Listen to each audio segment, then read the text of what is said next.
자, 하나님 말씀입니다. 마가복음 16장 14절에서 20절. 마가복음 16장 14절에서 20절 읽어주시기 바랍니다. 그 후에 11 제자가 음식을 먹을 때 예수께서 그들에게 나타나사 그들의 믿음 없는 것과 마음이 완악한 것을 꾸짖으시니 이는 자기가 살아난 것을 본 자들의 말을 믿지 아니함일러라. 또 이르시되 너희는 온 천하에 다니며 만민에게 복음을 전파하라. 믿고 세례를 받는 사람은 구원을 얻을 것이요 믿지 않는 사람은 정죄를 받으리라. 믿는 자들에게는 이런 표적이 따르리니 곧 그들이 내 이름으로 귀신을 쫓아내며 새 방언을 말하며 뱀을 집어올리며 무슨 독을 마실지라도 해를 받지 아니하며 병든 사람에게 손을 얹은즉 나으리라 하시더라. 주 예수께서 말씀을 마치신 후에 하늘로 올려지사 하나님 우편에 앉으시니라. 제자들이 나가 두루 전파할세 주께서 함께 역사하사 그 따르는 표적으로 말씀을 확실히 증언하시니라. 아멘. 오늘은 믿는 자의 표징입니다. 예수님은 공생의 삶을 3년을 살았죠. 잘 알죠. 그 짧은 시간을 살면서도 세상에 많은 가르침과 유산을 주셨습니다. 유산은 좋든 나쁘든 소중한 것이죠. 사람들은 유산하면 먼저 큰 재산부터 생각하는데 물질적 유산 말고도 더 좋은 유산이 참 많습니다. 예수님이 세상에 남기고 가신 유산은 훨씬 소중한, 어떤 것보다 소중한 정신적이고 영적인 바로 유산입니다. 자, 요한복음 14장 27절 한번 읽어주시기 바랍니다. 평안을 너희에게 끼치노니 곧 나의 평안을 너희에게 주노라. 내가 너희에게 주는 것은 세상이 주는 것과 같지 아니하리라. 너희는 마음에 근심하지도 말고 두려워하지도 말라. 아멘. 주님이 주신 유산 중에 가장 소중한 유산이 평안의 유산입니다. 생각해보면 이 평안처럼 소중한 것이 없습니다. 이 평안이 얼마나 소중한 것을 알려면 이 평안을 잃어보아야 알 수가 있습니다. 돈은 아무리 많아도 그 돈으로 평안을 살 수 없습니다. 가정의 요소 가운데 이 평안이 최고의 요소입니다.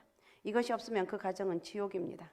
아이들이 자꾸만 문제를 일으키는 것도 그 가정에 평안이 없기 때문이라고 꼭 집어서 단정할 수는 없지만 그게 거의 그렇다는 거예요. 또 일터에도 최고의 요소는 평안입니다. 일터에 그 평안이 없으면 그 일터가 지옥입니다. 일이 손에 잡히지 않습니다. 그리고 평안의 인생의 미래가 준비된 사람은 마음에 평안이 있습니다. 이것이 준비 안 되면 그 마음에는 온갖 갈등과 불안과 걱정이 서려 있습니다. 그러면 그 삶에 자신감이 없습니다. 이렇게 평안이 중요하다는 것. 2차 세계대전 때 많은 사람들이 희생되었습니다. 그런데 전쟁에서 죽은 사람보다 전쟁으로 인한 걱정이나 근심 때문에 죽는 사람이 훨씬 더 많았다고 하죠. 사람은 걱정하고 근심하고 불안해하며 살아가는 존재인 것 같습니다. 그런데 이것이 엄청난 독소라는 거예요.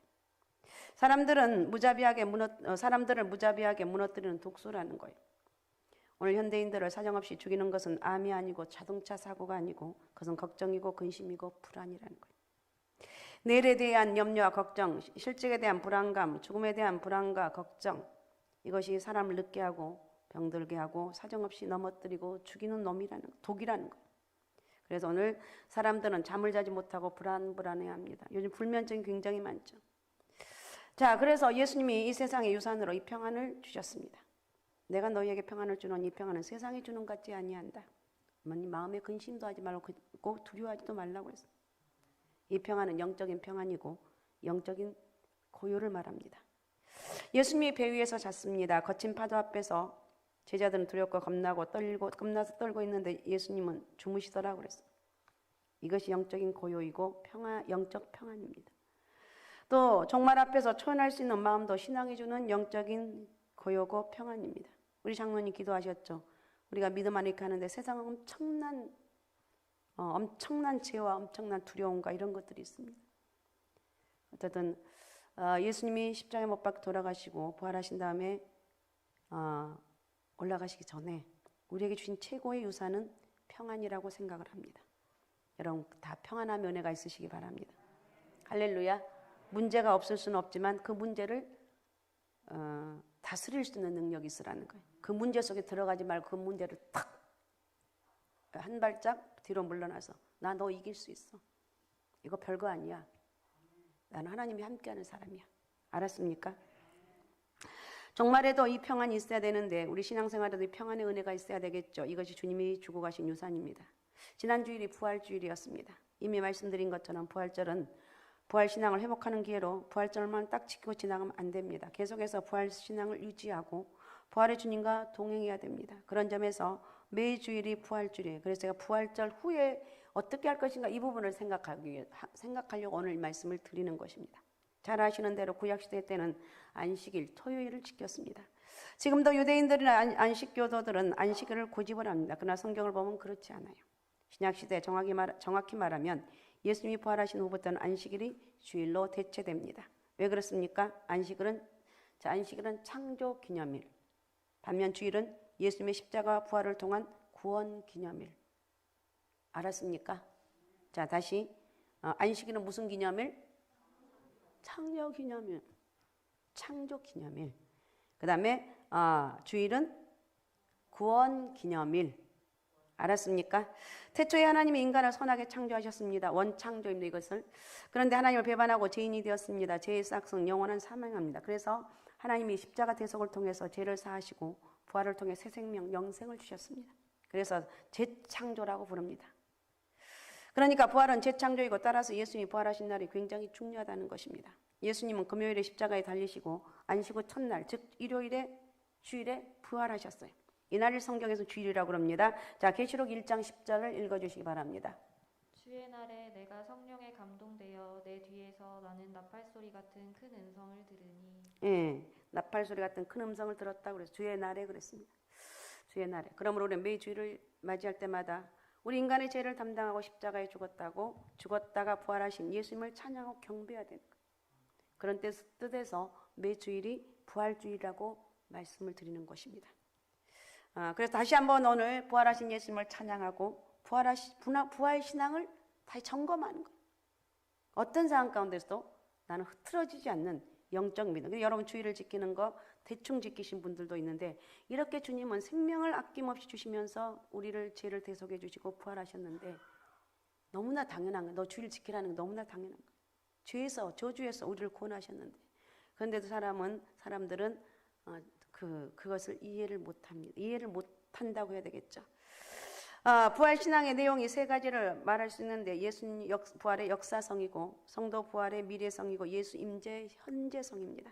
세 가지 다 중요한데 그런데 그중에서 현실적으로 우리 신앙생활에서 가장 중요한 것은 뭐냐? 부활하신 예수님 지금 나와 함께 하신다는 예수 임재 현재성. 예수님이 함께 하신다. 항상 이것을 잊지 말라는 거예요. 아셨습니까? 그 안에 예수 부활의 역사성, 성도 부활의 미래성을 다 믿는 것입니다. 예수 임재 현재성은 우리 신앙의 역동적인 힘입니다. 우리가 이 힘을 갖고 살아갈 때 우리 신앙생활에 주님의 놀라운 축복과 권능의 역사가 나타날 줄로 믿습니다.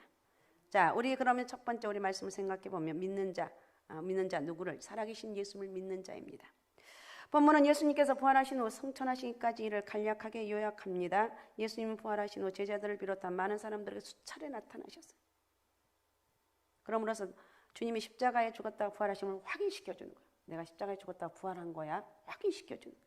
그런데 안타깝게도 처음에는 그들이 잘 믿지를 못했습니다. 우리가 생각할 때는 그들의 모습이 한심스럽지만 입장 바꿔 생각해 보면 우리라고 안 그렇겠느냐는 거예요.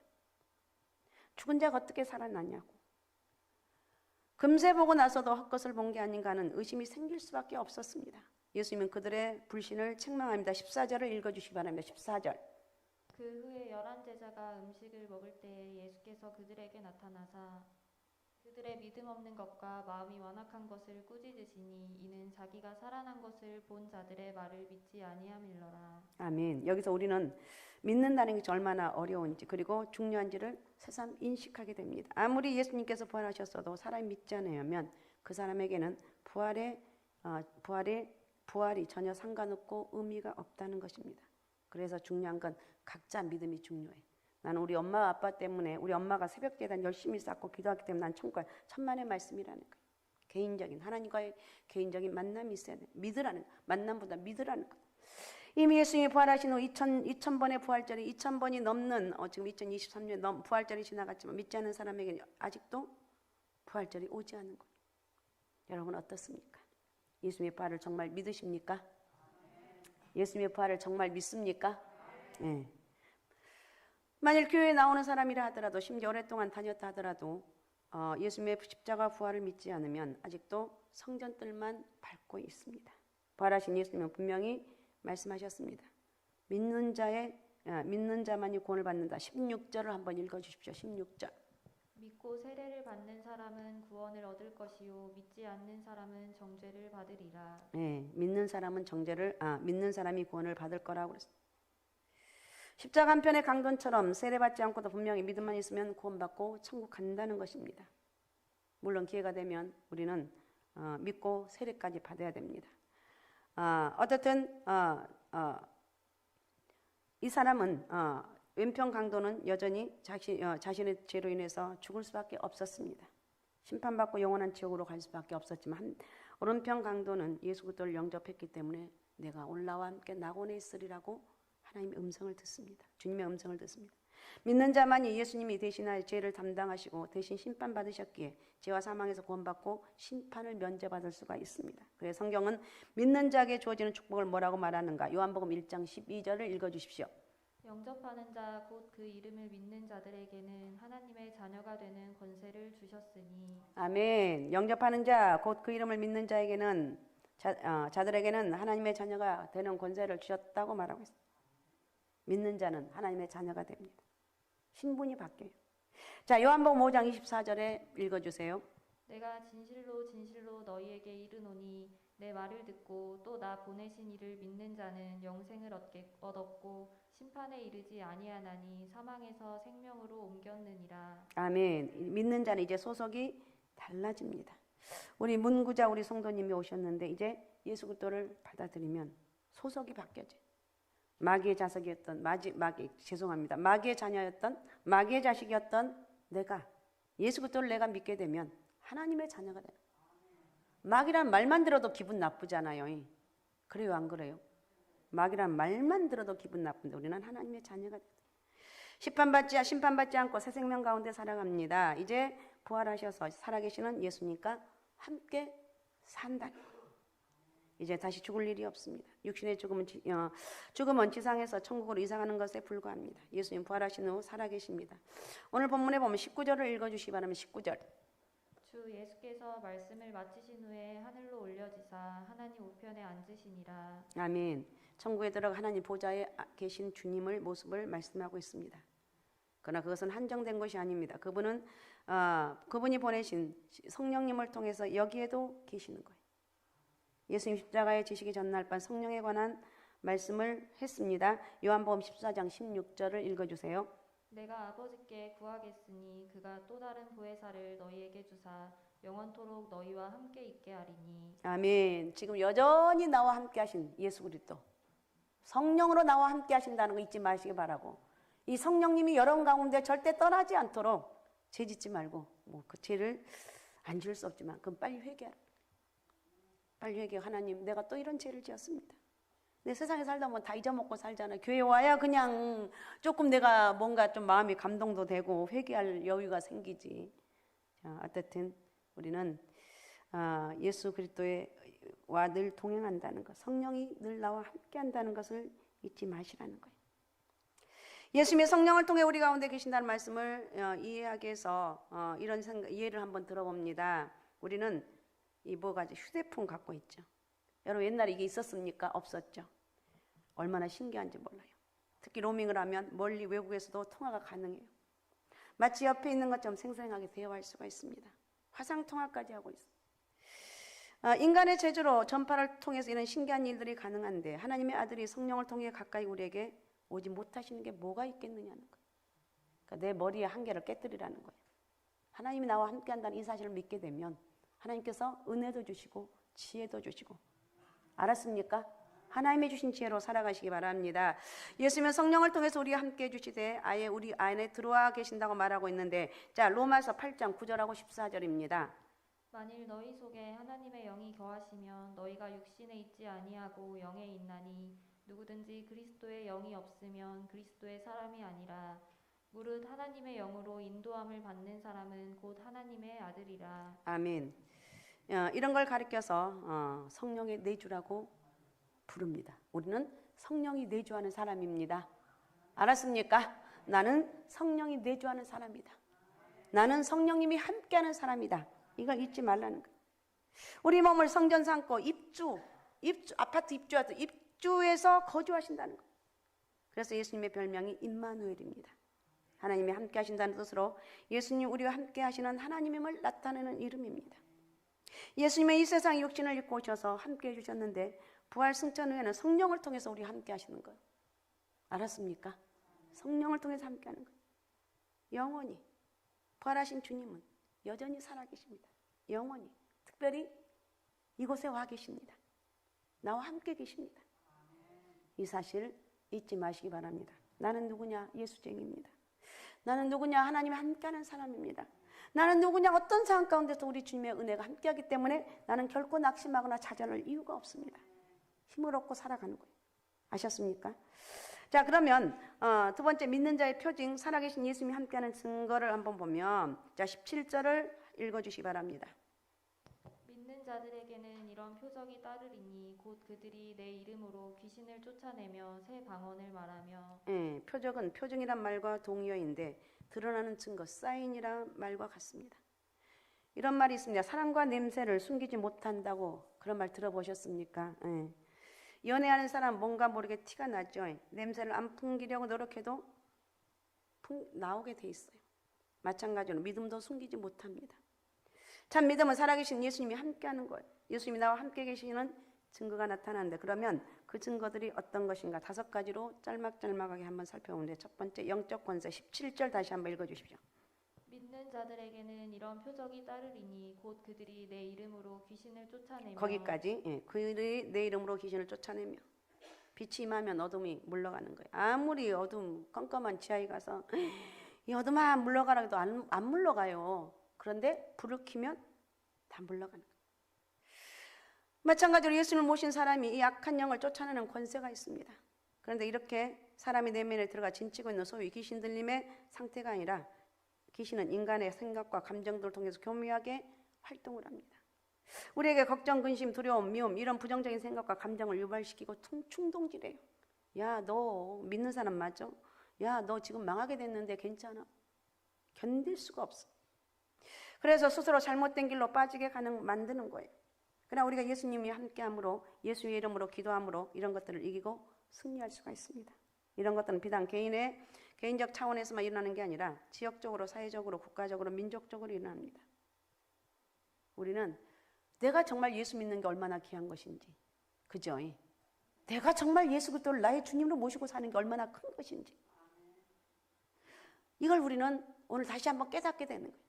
나는 부활해서 사신 주님이 함께 하시기 때문에 나는 어떤 상황 가운데 이겨나갈 수가 있다는 거예요. 미국 콜로라도주 스프링스라는 곳에 사탄 숭배의 소굴이었고 사이비 종교에 빠진 사람들 득실되었다고 합니다. 교회도 아예 맥을 못 준데 오죽하면 그 도시가 목사의 무덤이라는 별명까지 붙었습니다. 그런데 그 도시에 테드 해거드 목사가 뉴 라이프 교회를 세우게 되었는데 처음에는 엄청난 저항이 있었다고 합니다.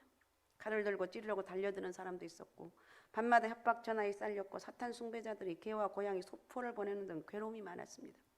그러나 굴하지 않고 더욱 기도했습니다. 아주 구체적으로 철저하게. 여러분 옛날 전화번호부가 있어. 지금은 없지만 전화번호부에 등재진 이를 보고 주민 몇 명씩 맡아서 아주 그 영혼들을 위해서 기도했다.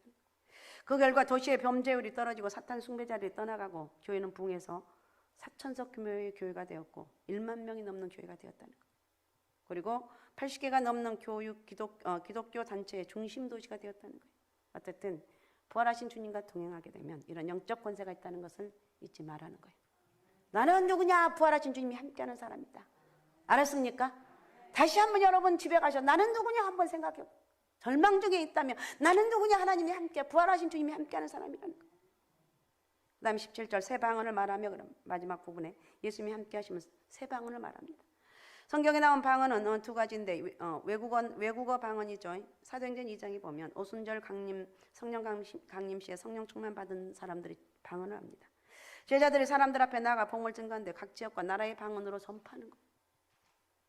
그래서 하도 이것이 이상하니까 사람들이 빈정거리면서 너 세술에 취했다 이렇게 빈정되기도 했습니다. 이것은 바벨탑 사건, 창세기 11장에서 언어가 혼잡되었죠. 혼잡하게 하나님이 하셨죠. 곧 하나 되기는 역사예요. 오늘날도 정말 선교지 같은 데 보면 희한한 일들이 많이 있다는 거예요. 자, 그 다음에 두 번째, 은사로서의 방, 고린도전서 12장 10절입니다. 어떤 사람에게는 능력 행함을, 어떤 사람에게는 예언함을, 어떤 사람에게는 영들 분별함을, 다른 사람에게는 각종 방언 말함을, 어떤 사람에게는 방언들 통역함을 주시나니. 아멘. 우리의 영혼이 통하는 영적 언어입니다. 방언의 은사를 받으면 깊이 기도할 수 있고 하나님과의 그 신령한 교제를 나누는 기쁨을 얻게 돼요. 밤새도록 기도해도 피곤한 줄 모르고 기쁨으로 기도하는 경우가 있다. 이런 은사를 방언의 은사 우리는 많이 하죠. 아이들은 거의 다 합니다. 중고등부 아이들은 거의 대부분 다 해요. 얘들이 영적인 은혜를 받으니까 너무 신바람 나요. 너무 행복한 거예요. 어쨌든 방언의 은사 우리가 모든 사람에게 주어지는 것은 아니지만 그래도 부르짖고 구하는 자에게 주신다는 거예요. 이 말은 살아계신 하나님이 나와 함께 하신다는 거. 살아계신 성령이 나와 함께 한다는 거. 알았습니까? 이런 방언의 기쁨도 누리시기 바라고 그 다음에 안전보장 18절을 읽어주십시오. 18절. 뱀을 집어올리며 무슨 독을 마실지라도 해를 받지 아니하며 병든 사람에게 손을 얹은즉 나으리라 하시더라. 아멘. 여기서 주의할 것은 예수님을 시험하는 목적으로 일부러 그러서는 안 되는데 그러다가 오히려 사고가 나고 하나님 영광을 가릴 수 있는데 이 말씀 혹시 그런 위기가 있습니다. 그런 상황이 되어도 주님이 함께 하시고 보호해 주신다는 거예요. 실제로 사도행전 28장에 보면 바울이 멜리데 섬에 갔을 때 불을 쬐면서 나무 한 묶음을 불 위에 얹어놓는데 그 속에 있는 독사가 나와서 바울의 손을 물었습니다. 근데 말짱하니까 원주민들이 깜짝 놀라 신이라고 부르는 일이 생겼습니다. 그 일로 인해서 원주민들이 회개하고 예수를 믿게 되었습니다. 독을 마셔도 해를 받지 않는다는 것도 마찬가지. 그런 일을 당해도 어쩔 수 없이 당하는 경우가 있습니다. 하나님 보호하신다는 거예요. 아셨습니까? 하나님이 보호하신다는 거예요. 그래서 우리는 이 사실을 믿고 나는 예수 믿는 게 얼마나 감사한 건지 알았습니까? 나 엄마 때문에 예수 믿었어. 이런 말, 이게 진짜 어리석은 소리예요. 내가 주님을 만나게 되면 나에게 복음을 준 사람을 감사할 수가 있어. 알았습니까? 그 다음에 치유 역사가 있는데 18절 하반절에 보면 모두 병든 사람에게 손을 얹은 즉 나으리라고 그랬습니다. 이건 과거에도 있었고 현재에도 얼마든지 일어나는 일입니다.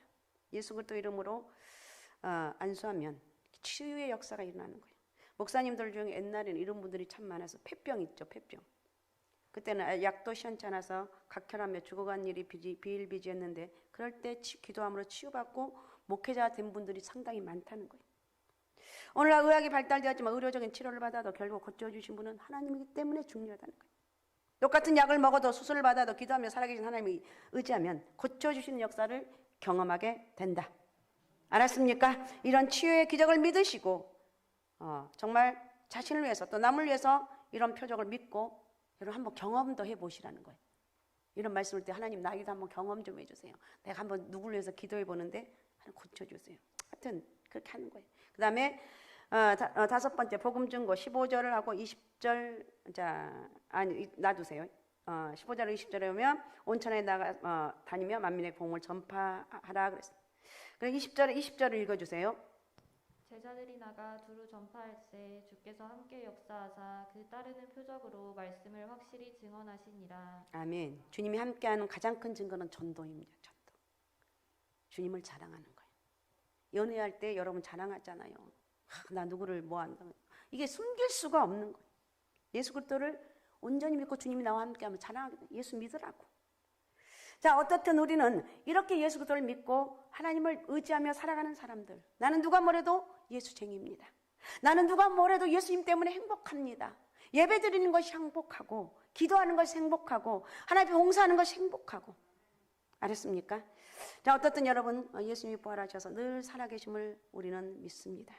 그분을 모시고 늘 주님과 동행하시기 바라고 그리고 그 하나님의 은혜를 경험하시고 그 하나님 은혜로 역동적인 이제 다시 일어서서 나는 누구냐? 예수쟁이다. 나는 누구냐? 믿음의 사람이다. 나는 누가 뭐래도 나는 하나님이 함께하는 사람이다.